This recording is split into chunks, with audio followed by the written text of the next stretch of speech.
எழில் சுடர் சீரியல்ல இப்போ ராடகாஸ்மான எபிசோட் வந்திருக்கு. ஸ்கிப் பண்ணாம ஃபுல்லோடையும் கேளுங்க. அதுக்கு நான் இந்த ரீன் பிடிச்சிருந்துச்சுன்னா லைக் பண்ண பாருங்க. ரொம்ப பிடிச்சிருந்துச்சுன்னா நம்ம சேனலுக்கு வந்து சப்ஸ்கிரைப் பண்ணி கண்டினியூஸாக ஆதரவு வந்து தாங்க. இந்துமதி இது மாதிரி நீ தான் ஏதாவது செஞ்ச, எனக்கு கிட்ட ஆதாரம் வேற இருக்குன்னு ஒட்டுமொத்த ஃப்ளாஷ்பேக்குன்னு சொல்லி முடிச்சிடுறாங்க. அந்த இடத்துல நம்ம வேலு இனிமேட்டு என்கிட்ட பேசாமல் நடந்துக்கணும். இந்த போயாங்கிறது வாயாங்கிறது நீ வச்ச வேலைக்காரனானா அப்புறமேட்டு நான் என்ன செய்வேன் தெரியுமா? இந்த விஷயத்த வந்து கமிஷனர் ஆஃபீஸில் கொடுத்துட்டு ஆதாரத்தோட கொடுத்தேன்னு வச்சுக்கேன். அப்புறம் அவ்வளோதானோட எனக்கு மெடல் வாங்கிட்டு நான் போயிடுவேன். இன்னொரு வாட்டி ஏதாவது பிரச்சனை பண்ணேன்னு வச்சுக்கேன், அப்புறம் அவ்வளோதான். நான் சொல்கிறத கேட்டுட்டு பேசாமல் நிற்கணும் சரியா அப்படின்னு சொன்னோன்னே, ஐயோ இந்த ஆதாரம்லாம் இருக்கா, அப்போனா எழில் வாழ்க்கையில் என்னால் வர முடியாமல் போயிடுமே, எனக்கு ரொம்ப பயமாக இருக்குங்கிற மாதிரி மனோகரி வந்து பெர்ஃபார்ம் பண்ணிட்டு இருக்காங்க அந்த இடத்துல. என்ன மன்னிச்சிரு, இனிமேட்டு நீ என்ன சொன்னாலும் நான் அதை கேட்குறேன். அந்த ஆதாரத்தை வந்து அப்படியே பார்க்குறாங்க. என்னது இவ்வளோ டீட்டெயிலாக கலெக்ட் பண்ணி வச்சிருக்க, எழிலால் கூட இத்தனை நேரம் கலெக்ட் பண்ண முடியாமல் இருந்துச்சு, என்ன மன்னிச்சிருங்கிற மாதிரி கெஞ்சுறாங்க. அந்த ஃபைலை வந்து வாங்கிட்டாங்க. நல்ல புள்ளத்தனமாக இருந்தேன்னு வச்சுக்கியேன், நான் வந்து பேசாமல் விட்டுருவேன். தேவையில்லாமல் எனக்கு குடைச்சல் கொடுக்கணும், என்னை வந்து சத்தம் போட்டு பேசுறது, ஃபோனில் வந்து அதட்டுறது, இதெல்லாம் இருந்துச்சுன்னு வச்சுக்கியேன், அப்புறம் அவ்வளோதான். சரி சரிங்கிற மாதிரி கையெழுத்து கும்பிட்றாங்க அந்த இடத்துல நம்ம மனோகரி. அதுக்கப்புறமேட்டு விழுந்து விழுந்து சிரிக்க ஆரம்பிச்சிட்டாங்க. வேற லெவலில் மாசா இருந்துச்சுன்னே சொல்லலாம் அந்த சீன்லாம். வேலு வந்து அரண்டு போயிட்டாங்க. உனக்கு என்ன பைத்தியமா பிடிச்சிருக்கு? ஏண்டா? ஆமாண்டா, நான் தான் பண்ணேன். இப்போ என்னடா நினச்சிக்கிட்டு இருக்க? நீ வந்து சின்ன ஊர்லேருந்து வந்தப்பயே நீ இவ்வளோ தூரம் யோசிக்கிறேன்னு வச்சுக்கியேன். நான் பார்ன் வித் சில்வர் ஸ்பூன், நான் எப்படியெல்லாம் யோசிப்பேன். எழில்ல இன்னொரு வாட்டி உன் நெல் பட்டுச்சுன்னு வச்சுக்கியேன் மேலே, அப்புறம் அவ்வளோதான். நீ வந்து இங்கேருந்து பத்திரமா போகணுமா வேணாமா? நீ இங்கேருந்து பைக்கில் போகிறதுக்குள்ள ஒன்று நான் பத்திரமா வந்து அமுச்சு வச்சிருவேன். இனிமேட்டு என்கிட்ட பேசணும்னு வச்சுக்கேன், தேவையில்லாமல் வந்து பர்ஃபார்ம்லாம் பண்ணிகிட்டு இருக்காத.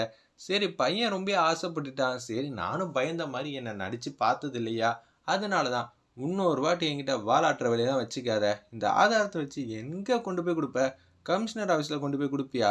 கொடுக்கறதுக்கு இங்கேருந்து பைக்கில் வந்து போகணும். நான் கன்ஃபார்மாக வந்து நீ எவ்வளோ பெரிய பிரச்சனை பண்ணாலும் வீட்டுக்கு போயிடுவேன். நீ வீட்டுக்கு போயிடுவியா, இல்லை போக தான் முடியுமா அப்படின்னு சொன்னோன்னே திகச்சு போய் நிற்கிறாங்க அந்த இடத்துல. எப்போதும் இந்த பயம் வந்து உன்கிட்ட நான் பார்த்துக்கிட்டே இருக்கணும். தேவையில்லாமல் பேர் சொல்லி கூப்பிடுறது, இது மாதிரி உருட்டல் மிரட்டல்லாம் என்கிட்ட வச்சுக்கூடாது சரியா? நீ 4-5 பேரை வச்சுக்கிட்டு இது மாதிரி வில்லத்தனம் பண்ணுற. நான் எத்தனை பேரை வச்சுக்கிட்டு வில்லத்தனம் பண்ணுறேன்னு எனக்கே தெரியாது. என்கிட்டலாம் வாலாட்டுற வேலையை வச்சுக்காத. நீ சுடரை கூட்டிகிட்டு போய் கல்யாணம் பண்ணு, இல்லை என்ன வேணான்னு செய், அதை பற்றி எனக்கு கவலையே இல்லை. ஆனால் இன்னொரு வாட்டி என்கிட்ட இது மாதிரிலாம் பேசுகிற வேலை வச்சுக்காத. உனக்கு சுடரை கல்யாணம் பண்ணி வைக்கிறது என் பொறுப்பு. அது மட்டும் இல்லாமல் 4 கோடி ரூபா பணம் தரேன். நீ ஆயுசுக்கு வந்து வேலை பார்த்தா கூட இந்த பணத்தெல்லாம் உன்னால் கண்ணில் கூட பார்க்க முடியாது சரியா? நீ எந்த முடிவு எடுக்க போகிற? இந்த ஆதாரத்தை கொண்டு போய் காட்ட போறியா, இல்லை கொடுக்குற பணத்தை வாங்க போறியா? எனக்கு பணம் ரொம்ப முக்கியம், பொழைச்சிப்ப. சரி, சுடரை வந்து இந்த வீட்டிலேருந்து கூட்டிகிட்டு போயிட்டு நீ தாலி கட்டின அடுத்த நொடி உன் கையில் 4 கோடி ரூபா பணம் இருக்கும். சும்மா காமெடிக்கு முடியெல்லாம் பண்ணுற வேலை வச்சுக்காதுன்னு சொல்லிட்டு மாசா நம்ம மனோகரி மட்டும் போகிறாங்க. வேற லெவலில் இருந்துச்சுன்னே சொல்லலாம் அந்த சீன்லாம். இவ கொஞ்சம் ரொம்ப மோசமானவளாக இருப்பாப்புல இருக்கு. எவ்வளோ பெரிய விஷயத்த வந்து அசால்ட்டாக கண்டுபிடிச்சி நிப்பாட்டுறோம், ஆனால் இவ கொஞ்சம் கூட அசர மாட்டேங்கிறா. இவகிட்ட நம்ம ஜாக்கிரதையாக தான் இருக்கணும். பரவாயில்ல, மிரட்டினாலும் 4 கோடி ரூபா பணம் தரேங்கிறா.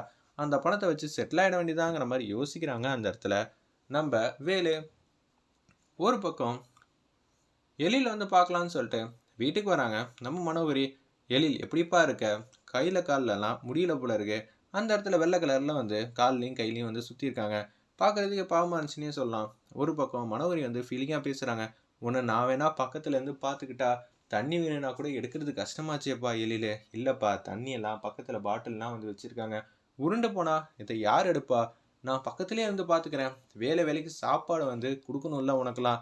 நீ டைமிங் வந்து கீப்பப் பண்ணுவ. உன் வயிற்றுல சுல்லுன்னு பசிக்கிறதுக்குள்ளேயே நான் வீட்டில் இருந்தேனா சாப்பாடு வந்து கொடுத்துருவேன்ல.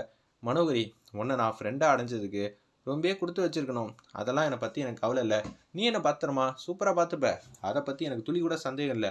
ஆனால் நம்மளை நம்பி ஏகப்பட்ட பேர் வந்து நம்ம வேலை பார்க்குற இடத்துல வந்து இருக்காங்க. அவங்கள வந்து பத்திரமா வந்து பார்த்துக்கணுமா வேணாமா? அது நம்ம கடமை இல்லை. நீ என்ன நல்லா பார்த்துக்கிறத விட அவங்கள எல்லாரையும் பார்த்துக்கிட்டாதான் எனக்கு சந்தோஷம். நான் இல்லாதப்ப நீ கண்டிப்பாக வந்து அந்த இடத்துல இருக்கணும். நீ ஆஃபீஸ்க்கு போ. எழில், எனக்கு ஆஃபீஸை விட நீ தான் எழில் முக்கியம். நான் உன்னை தான் பத்திரமா பார்த்துப்பேன். இது என்னோட கடமை. அதைத்தான் சொல்கிறேன். நான் பார்க்க வேண்டிய கடமையை நீ பார்த்தாதான் நான் வீட்டில் நிம்மதியாக இருக்க முடியும். அதுக்காக தான் எழில், நீ சொன்னங்கிற ஒரே காரணத்துக்காக தான் போகிறேன். ஒன்றும் பிரச்சனை இல்லைல்ல. சரிம்மா நீ போமா, என் மேலே இருக்கிற பாசத்தில் தானே பேசுகிற அப்படின்னு சொன்னனால அவங்க மட்டும் ஹாஸ்பிட்டலுக்கு வந்து போகிறாங்க நம்ம மனோகரி. ஒரு பக்கம் அவங்க அம்மா வந்து கோயிலுக்கு வந்து போகிறேன்னு சொல்லிட்டு கிளம்புறாங்க. என்னது எழில் சார் வந்து வீட்டில் வந்து தனியாக இருக்காப்புல, நம்ம மட்டும்தான் இருக்கோம், பசங்க இருக்காங்க, இப்போ என்ன பண்ணுறது ஒன்றும் புரியலையேங்கிற மாதிரி யோசிக்கிறாங்க. எழில் சாருக்கு காலையில் 8:30 மணி ஆனால் சாப்பாடு கொடுத்துடணும். அதை அவங்க அம்மா கொடுத்துட்டாங்க. இப்போ 11:30க்கு 12 மணிக்குள்ளே சாப்பிட்ருவாரு. இப்போ என்ன பண்ணலாம் அப்படின்னு சொல்லி யோசிச்சுட்டு இருக்கப்ப நம்ம போய் சாப்பாடு கொடுத்தா நிச்சயம் சாப்பிட மாட்டாங்க. பசங்கள்கிட்ட யார்ட்டையும் கொடுத்து விடுவோம்னு சொல்லி யோசிச்சுட்டு இருக்கப்ப காவியா கொடுக்கணும்னு கீழே இறங்கி வராங்க. நீ எனக்காக ஒரு உதவி செய்யணும், செய்றியா? கண்டிப்பாக செய்கிறேன், என்ன செய்யணும் அப்படின்னு சொல்லி காவியா வந்து கேட்குறப்ப, நீ எழில் சாருக்கு வந்து சாப்பாடு வந்து கொடுக்கணும். சுடர், இந்த இதை மட்டும் வச்சுக்காத, அவர் என்ன கொஸ்டின் பண்ணுவார், என்ன பண்ணுறேன் ஏது பண்ணுறேன்னு கேட்பாரு. அப்பா பசியோடு இருக்கார்ல, கையில் காலில் கூட முடியலல்ல, அப்படி இருக்கும்போது நம்ம தானே பத்திரமா பார்த்துக்கணும். இதுவே நமக்கு ஏதாவதுன்னா அப்பா எப்படி தெரியுமா தாங்குவாங்க. இது மாதிரி நீ சாப்பாடு வந்து கொண்டு போய் கொடு, அவர் கண்ணில் இருக்கிற பாசத்தை நீ புரிஞ்சுப்ப. என்னாலாம் முடியாது, வாய்ப்பே இல்லை, இதை தவிர வேற எந்த வேலையாக இருந்தாலும் நீங்கள் சொல்லு, நான் பண்ணுறேங்கிற மாதிரி அந்த இடத்துல பேசணுன்னே, அச்சச்சோ என்னடா அது இப்படியெல்லாம் நடக்குது, இதை எப்படி சமாளிக்கணும்னு தெரியாமல் காவியா வந்து யோசிக்கிறாங்க. ஒரு பக்கம் சுடரும் யோசிக்கிறாங்க. நீ என்கிட்ட வந்து ஒரு ஹெட்செட் கேட்டல, நான் அதை வாங்கித்தரேன், ப்ராமிஸா அப்படின்னு சொல்லி கேட்குறாங்க நம்ம காவியா. சத்தியமாக நான் வாங்கித்தரேன், போதுமா? சாப்பாடு எடுத்துகிட்டு வந்து கொடுக்குறாங்க. எலிட்ட கொண்டு போய் கொடுத்துரு, கண்டிப்பாக வாங்கி தந்துடுவேல, அதான் ப்ராமிஸ் சொல்லிட்டேன்ல. இப்போல்லாம் வேலை நடக்கணும்னா கிஃப்ட் கொடுத்தா தான் வேலை நடக்கும் போல இருக்கு. இந்த காலத்து பசங்களை புரிஞ்சிக்கவே முடியலங்கிற மாதிரி யோசிக்கிறாங்க. அந்த இடத்துல சுடர் மாடிக்கு குடுகுடுன்னு போகிறாங்க.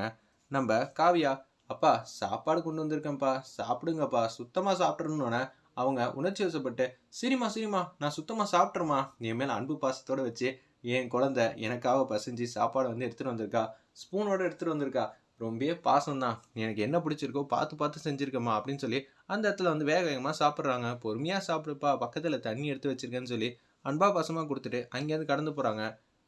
ஒரு பக்கம் சாப்பாடெல்லாம் சாப்பிட்டு முடிச்சதுக்கப்புறம் அவங்களுக்கு கொடுக்க வேண்டியதெல்லாம் கொடுக்கணும்னு சொல்லிட்டு, என்னடா அது இப்போ எப்படி வந்து இந்த மருந்து மாத்திரைலாம் எழில்கிட்ட கொடுக்குறதுன்னு தெரியல. குழந்தைங்க ரூம்குள்ளே வந்து வராங்க. அந்த இடத்துல நம்ம சுடர், எல்லாரும் வந்து வேலை பார்த்துக்கிட்டு இருக்காங்க, இங்கே யார் ஹோம்ஒர்க்கே பண்ணாமல் இருக்கான்னு சுடர் வந்து கேட்குறாங்க.